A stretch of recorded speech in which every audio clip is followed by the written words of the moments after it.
Hey, this is Dr. Garrett Harper. So let's talk a little bit about liposuction and fat grafting. Liposuction is the removal of fat through little tiny nick incisions that are placed in your body, typically in the area that you want fat removed. Now, great candidates for liposuction are patients that come in that say, I'm healthy, I'm exercising, I'm eating right, I'm doing what I should, but I just have a stubborn area. If patients come in and say, I want everything liposuctioned, the better way to take care of that is through diet and exercise. But for the patients who are great candidates, we want to look at the skin quality to the area that we're removing the fat from. If the skin quality is poor and we remove fat and volume from that area, it can cause that skin in that area to look more saggy, which typically isn't the direction patients want to go. Now, there are some areas to the body where the skin will be saggy. You just don't care because you want to feel better in your clothes. Those are typically in your legs or your arms. But the abdomen and the back, areas like that, you really want to be mindful of the skin quality. If you're a great candidate for just liposuction, you're just basically going to feel like you were bruised and swollen after surgery. Now, you can go through every color of Jacob's coat after you have your liposuction. The purples, the greens, the yellows, the blues, all of the natural bruising that you'd go through if you hit your shin on the coffee table. So don't be worried about the color of the skin after liposuction.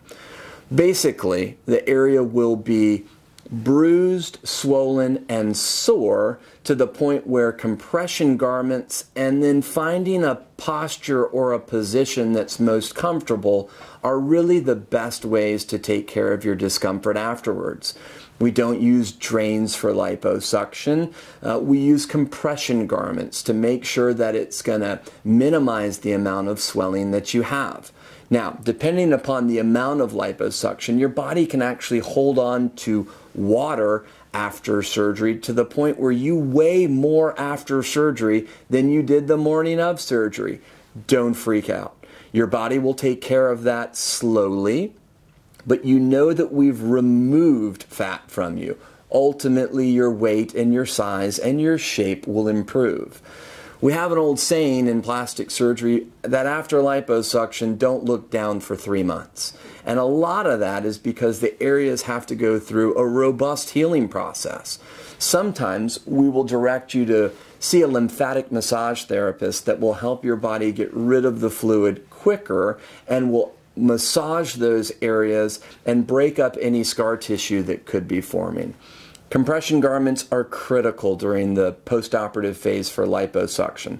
We want a compression garment that's not preventing you from being able to breathe well. We don't want it so tight that it's leaving major imprints, but we do want it tight enough to where it's working.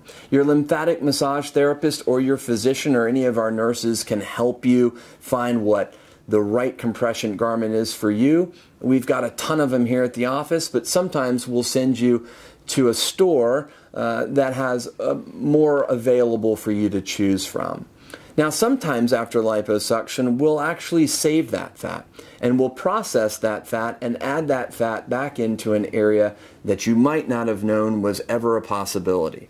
Common areas to have fat re-injected is in your breast and in your buttocks. Those can be two areas where women don't want to have a deflated look and are happy to have some volume that will restore shape or even improve shape they never had to begin with. So ask your surgeon if you're a candidate to use the fat that would otherwise be discarded to be placed back into your body to help with volume and shape in locations where you think you might could use it. Thanks.